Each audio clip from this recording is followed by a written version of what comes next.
So with Colby Covington accepting a fight against Robbie Lawler, there's a good chance that this fight between Ben Askren and Jorge Masvidal is going to determine who the next number one contender is for Kamaru Usman's belt.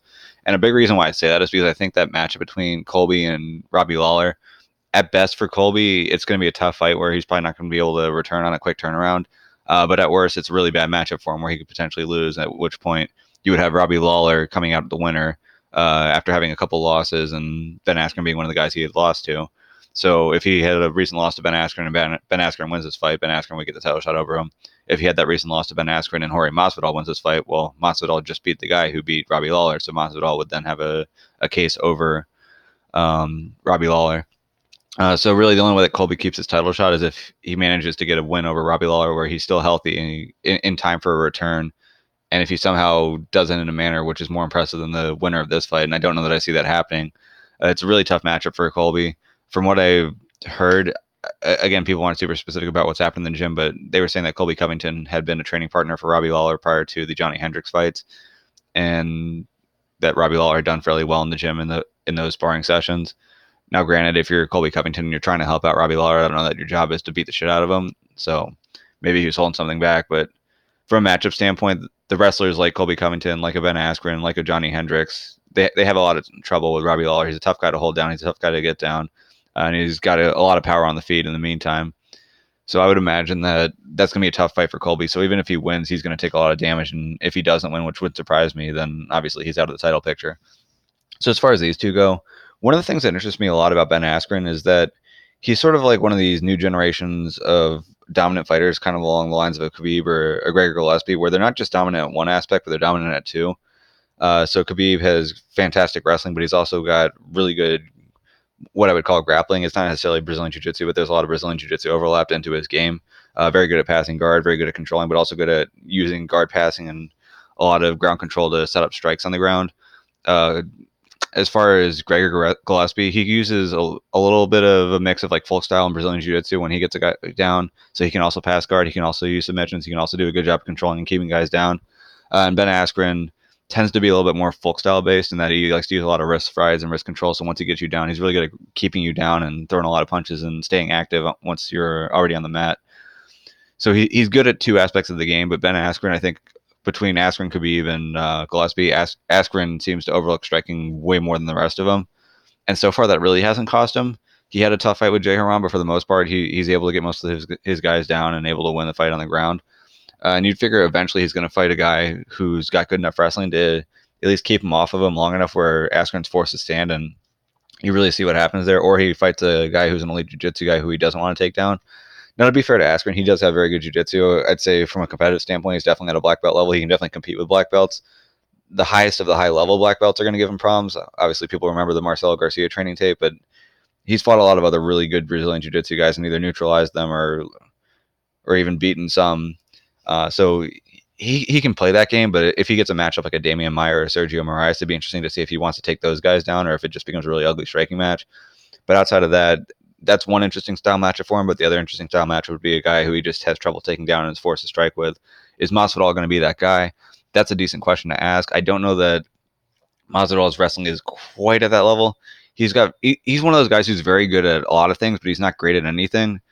And a lot of times in individual sports, you can be great at one specific area, and if you can force someone to be in that specific area, you're going to win more often than not. So one of the best ways to explain it would be like Brazilian Jiu-Jitsu.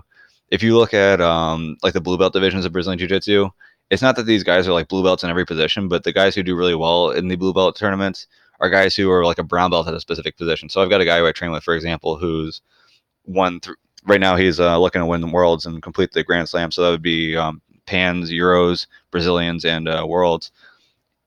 For overall, I mean, he's a blue belt in most areas, but his half guard game, specifically his deep half guard game, is at least like at a brown belt or a black belt level. And every match, he pulls the guy into his deep half guard, and all of a sudden, he's fighting a blue belt with a brown belt level half guard. And what happens? He wins more often than not.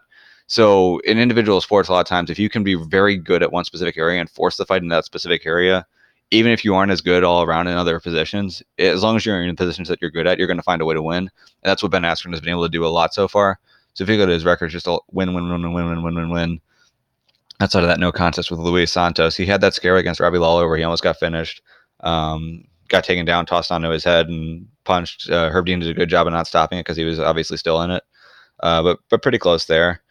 I think Lawler is a bit of a tougher matchup for him than Masvidal is, but Masvidal still does cause some issues. Masvidal moves a lot more than Lawler. Lawler tends to set his feet a little bit more when he strikes, whereas Masvidal is a lot better at stick and move.